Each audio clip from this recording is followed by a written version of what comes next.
Naquele tempo, vendo Jesus as multidões, subiu ao monte e sentou-se. Os discípulos aproximaram-se e Jesus começou a ensiná-los.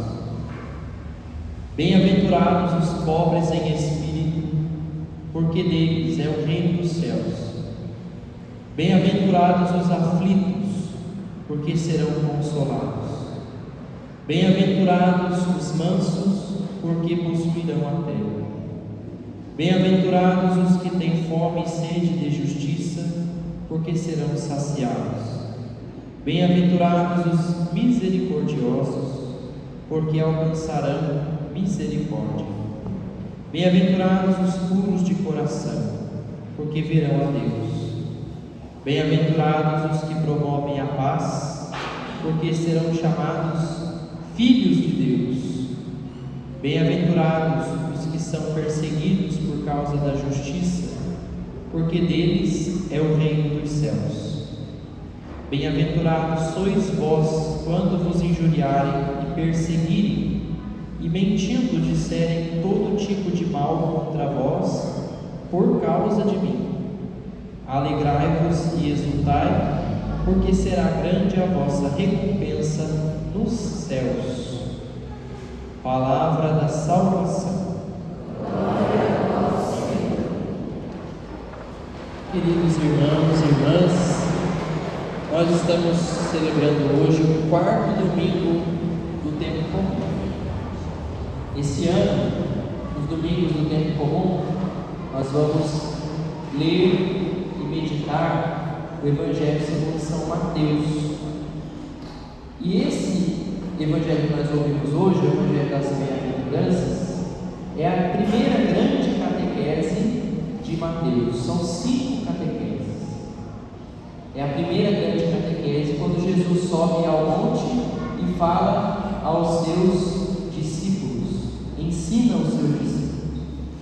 Esse texto é tão importante que, se nós fôssemos falar ponto por ponto de cada uma das bem-aventuranças, seria necessário pelo menos um dia inteiro para a gente ter uma noção.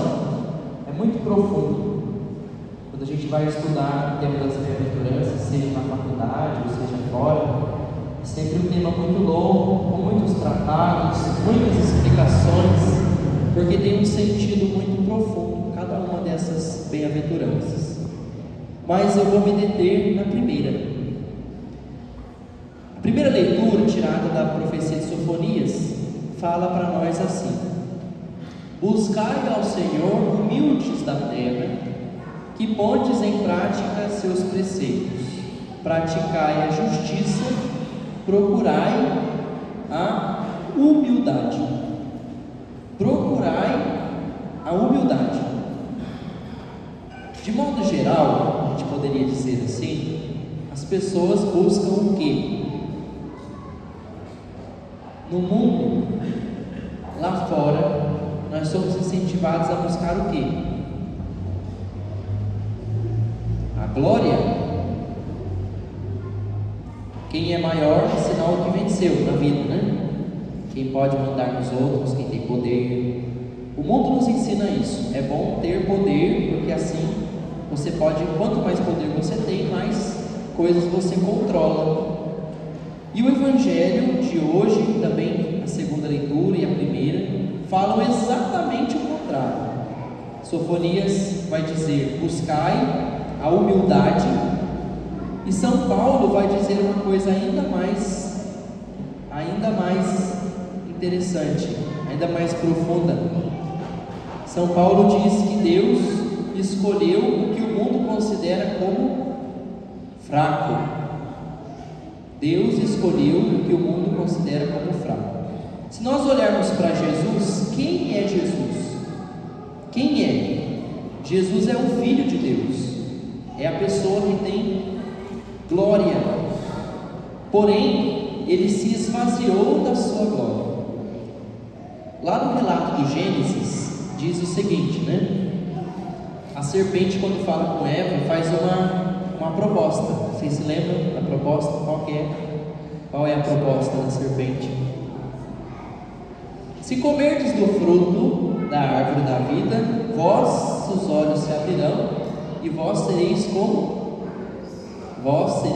deuses. Então a proposta da serpente é para que nós sejamos como deuses. A proposta é para que a gente seja como Deus. Como Deus é poderoso, majestoso, né?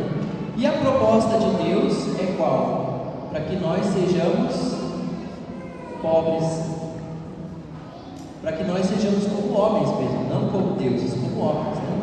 A proposta de Deus vai na contramão, é o inverso da proposta da serpente. Por isso a carta de São Paulo está escrevendo para a comunidade de Corinto, e pense nessa carta como se ela fosse endereçada para nós aqui. São Paulo vai dizer assim: olha, entre vós não existem nem muitos sábios, nem nobres, nem pessoas de grande importância. Assim era a comunidade de Corinto, assim é a nossa comunidade. Entre nós não existem grandes pessoas, grandes personalidades, grandes sábios de grande importância.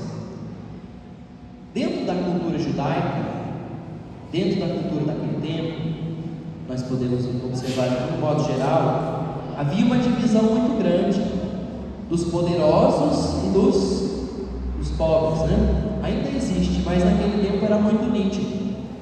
Se você era um mestre da lei, você estava muito à frente, pelo menos no entender das pessoas. O mestre da lei estava anos-luz à frente de uma pessoa que não sabia nem ler nem escrever, não conhecia as Escrituras. Então, quem não conhecia as Escrituras se sentia como? Se achava totalmente afastado de Deus. Eu sou nada. Eu não conheço nem a palavra de Deus, eu dependo de outra pessoa para me explicar. Então essas pessoas são as pessoas, assim, podemos dizer, pobres no tempo de Jesus, né? As pessoas que não tinham acesso direto à sabedoria, à palavra de Deus. Contudo, Jesus vai dizer no Evangelho, logo na primeira bem-aventurança: bem-aventurados os pobres, ou seja, felizes os pobres, porque deles é o reino dos céus, contrariando qualquer expectativa humana. Nós poderíamos pensar: felizes são aqueles que conhecem a palavra, felizes são aqueles que têm entendimento da palavra. Jesus vai dizer: não, felizes os pobres. Então é uma outra lógica. Jesus, ele inverte, né, a lógica humana e nos coloca essa lógica dele como princípio divino. Não sei se vocês repararam na oração que nós fizemos, a oração da coleta de hoje, a primeira oração que nós fazemos na missa. Diz assim: concedei-nos, Senhor nosso Deus, adorar-vos de coração sincero e amar todas as pessoas com verdadeira caridade. Dois pedidos para Deus: adorar-vos de coração sincero e amar todas as pessoas, todas, com verdadeira caridade. É fácil fazer isso? É fácil adorar a Deus como Ele merece? Não. É fácil amar todas as pessoas com verdadeira caridade? Também não. Só que, se vocês repararam bem, estes dois pedidos estão relacionados com os dois mandamentos que Jesus vai dar depois: amar a Deus sobre todas as coisas e amar ao próximo. Ama o teu próximo como a ti mesmo. Adorar a Deus e amar a todos com verdadeira caridade. É isso que Jesus está pedindo. E aí a pergunta é a seguinte: é possível amar a todos com verdadeira caridade se a gente não é pobre de espírito? Se nós somos apegados a determinadas coisas, sejam coisas materiais, sejam ideias, sejam posturas, por exemplo. Tem gente que não se fala há 30 anos, porque lá há 30 anos atrás a pessoa disse assim: nunca mais vou falar com você, e aí ficou nisso, ficou apegada a essa palavra, a essa ideia. No fundo, o que a palavra de Deus está colocando para nós hoje? A segunda leitura fala isso no versículo 28, né? Deus escolheu para o mundo o que é sem importância e desprezado, o que não tem nenhuma serventia, para assim mostrar a inutilidade do que é considerado importante. Todo tempo Deus está desconstruindo as nossas construções humanas. Já perceberam isso? Você tem um conceito humano, você fala: não vou fazer isso eu não faço, eu não sou assim. De repente vem uma situação na sua vida que você precisa engolir o seu orgulho e fazer. Acredito que já aconteceu isso com a maioria de nós aqui, né? A todo tempo Deus está fazendo isso aqui, escolhendo o que não tem serventia para mostrar a inutilidade do que é considerado importante. O que nós consideramos importante na nossa vida? Esse lugar só pertence a Deus, não pertence a mais nada e a mais ninguém. Se tem alguma coisa no seu coração que está ocupando o lugar de Deus, está errado, está indo na contramão disso aqui.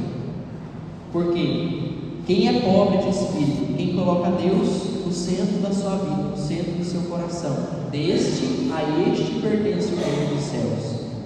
Ah, Padre, mas a gente é tão ignorante, a gente é tão pobre, a gente não sabe nada. É verdade, mas é justamente para esses que Jesus escreve, que Jesus fala. É justamente para isso que Jesus fala as bem-aventuranças. Bem-aventurados os pobres. Então, se você é pobre, se você se considera ignorante, no sentido pobreza que eu falo, no sentido espiritual, não material, né? Mas se você se considera uma pessoa pobre de espírito, seja bem-vindo. É para você que Jesus está falando hoje. Felizes os pobres de espírito. Felizes as pessoas que não têm apego. Felizes são as pessoas que me colocam no centro da vida delas, porque delas é o reino dos céus. E aí as demais bem-aventuranças, elas são crescendo, elas vão aumentando a responsabilidade, né? Depois vem bem-aventurados os misericordiosos e por aí vai. Mas vamos nos deter hoje na primeira bem-aventurança. O que é que está ocupando o centro da sua vida? Você tem adorado a Deus verdadeiramente e amado ao seu próximo de todo o coração, amado todas as pessoas de todo o coração? Muito difícil, né? Então, já sabe o que pedir hoje na missa. Senhor, me dá um coração. Aí vem a primeira leitura de Sofonias: buscai a humildade. Buscai a humildade. Quem não é humilde não é pobre de espírito. Quem não é pobre de espírito não pode amar a Deus sobre todas as coisas, não consegue amar ao próximo como a si mesmo. Buscai a humildade. Instante de silêncio, convido você a baixar a sua cabeça.